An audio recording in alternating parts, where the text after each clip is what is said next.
ఎందుకనే కళ్ళబొల్లి మాటలు నమ్మొద్దు, కళ్ళబొల్లి కబుర్లు చెప్పేసి గవర్నమెంట్ను మోసం చేసి ఏదో ఒకటి గతంలో కూడా ఇదే ప్రకారంగా అన్ని పార్టీలు కలుపుకొని రైతు రుణమాఫీ చేస్తానని చివరికి దఫాల వారీగా చేస్తానని చెప్పిండు. ఆ రోజు బాజాప్తగా చేస్తాడు. అప్పుడు అందరూ నమ్మాం. ఏమని నమ్మామంటే మొట్టమొదటిగా రాష్ట్రం విడిపోయింది, రాజధాని హైటెక్ సిటీ కట్టించానని చెప్పిండు, రాజధాని కట్టిస్తాడు అనే నమ్మకంతో చేస్తే 100 కోట్ల రూపాయలు దోపిడీ చేసి తండ్రి కొడుకులు ఇద్దరు స్విస్ బ్యాంకుల్లో దాచుకొని మరి స్విట్జర్లాండ్ చేస్తా అని ఇడ్లీ పాత్రలాగా మనకు చూపెట్టిండు అనమాట.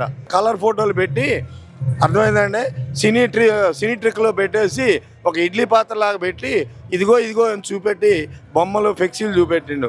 కానీ అక్కడ కలగానే మిగిలిపోయింది, ఏమీ చూపట్లేదు. ప్రజలు ఎప్పుడూ కూడా నమ్మరండి, నిజాలను ఎప్పుడూ కూడా నిర్భయంగా చూపెట్టగలుగుతారు. కాబట్టి ఇప్పటికీ కూడా తను ధైర్యంగా వచ్చి నేను ఇది చేశాను అని చెప్పుకోలేకపోతుండు. జగన్మోహన్ రెడ్డి గారి గవర్నమెంటు పేదల పార్టీ పెన్నిది.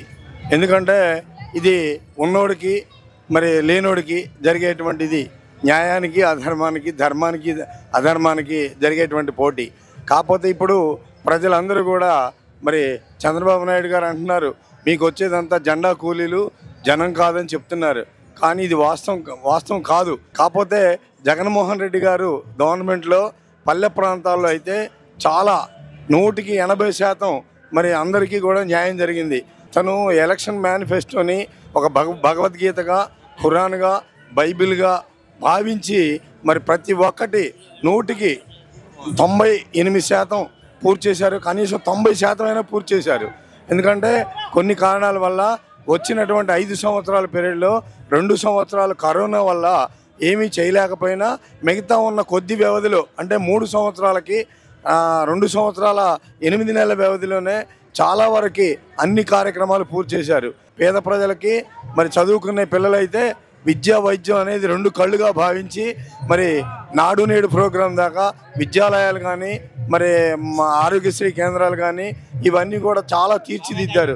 పల్లె ప్రాంతాల్లో అయితే హై స్కూళ్ళు ఏ విధానంగా ఉన్నాయంటే కార్పొరేట్ స్కూళ్ళకి ధీటుగా మరి తయారు చేసినటువంటి జగన్మోహన్ రెడ్డి గారికి మరి హ్యాండ్స్ అప్. ప్రతి గవర్నమెంట్ కూడా 10వ తరగతి పిల్లలు అంతవరకు కూడా ఓట్లు ఇవ్వని వాళ్ళని చిన్నచూపుగా చూస్తారు. కానీ జగన్మోహన్ రెడ్డి గారు ఆ విధానంగా చోట్ల, ఎందుకంటే విద్యా వైద్యం 2 కళ్ళు.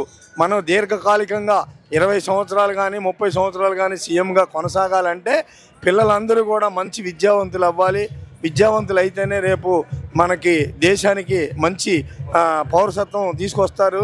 మరి అందరూ కూడా రకరకాలైన తెలివితేటలు ఉంటాయని అన్ని రకాలుగా మరి ముందుకు పోవాలంటే, ప్రపంచ దేశాలను ఎదుర్కోవాలంటే, ప్రపంచ దేశాల్లో కూడా ఉద్యోగాలు చేయాలంటే ఇంగ్లీష్ మీడియం మరి మంచిగా ఉండాలనే ఉద్దేశంతో ఇంగ్లీష్ మీడియం ప్రవేశపెట్టినటువంటి ఘనత జగన్మోహన్ రెడ్డి గారిది.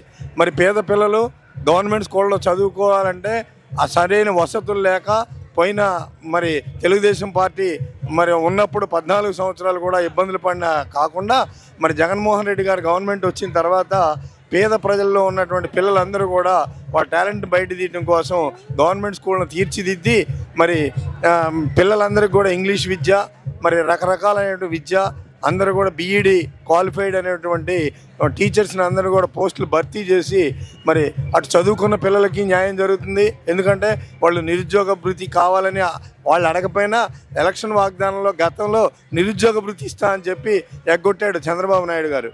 అందరికీ తెలిసిన విషయమే. మళ్ళీ అదే విధానంగా ఇవాళ నిరుద్యోగ భృతి మళ్ళీ మేము అందరికీ ఇస్తా అంటున్నారు.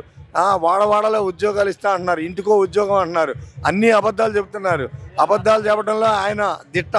ఎందుకంటే చంద్రబాబు నాయుడు గారికి ఎన్నతో పెట్టిన విద్య, ఆ ఓట్లున్న 4 రోజులే సౌత్యాలు ప్రేమగా చూపెట్టి ప్రజల్ని ఓటర్ని ఆకట్టుకునే విధానంగా చూస్తాడే తప్ప ఏ విధానంగా కూడా ఆయన మంచి చేద్దామనే ఆలోచన లేదు.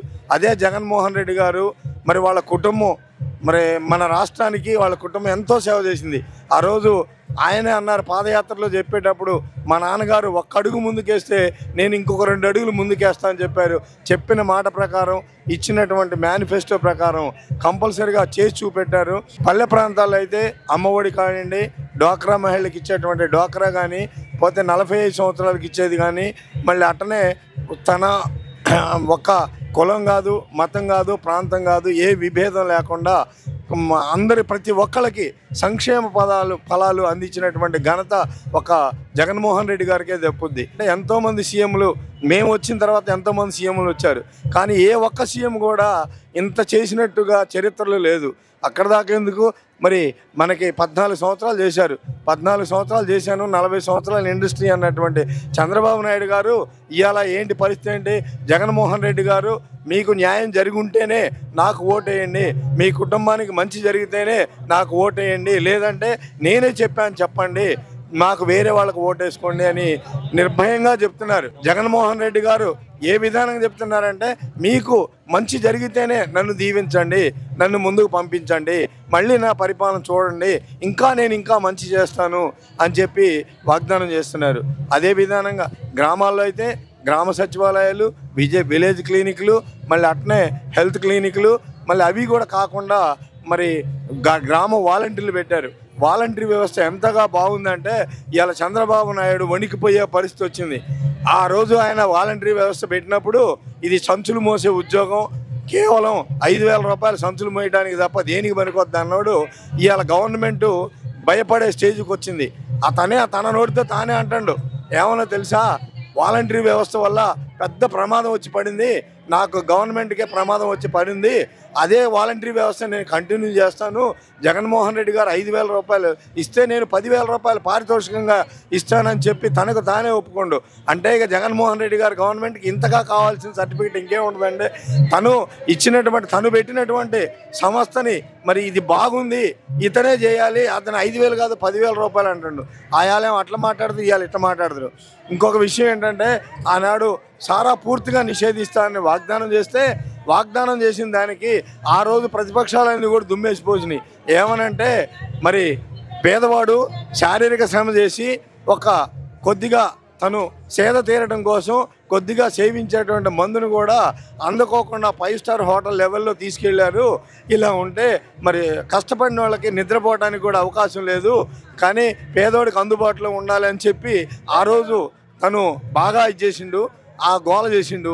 తర్వాత ఇయ్యాలేంటి, పేద ప్రజలకి సారా తీసేస్తాడు, తీసేయలేదు, తీసేసిండు అని చెప్పి తనే ఓట్ల కాడికి వచ్చి అబద్ధాలు మాట్లాడుతుండు. గంజాయి సృష్టిస్తా అంటాడు. గంజాయిని ఎక్కడి నుంచో తీసుకొచ్చిండు, ఆయనకు తెలుసు.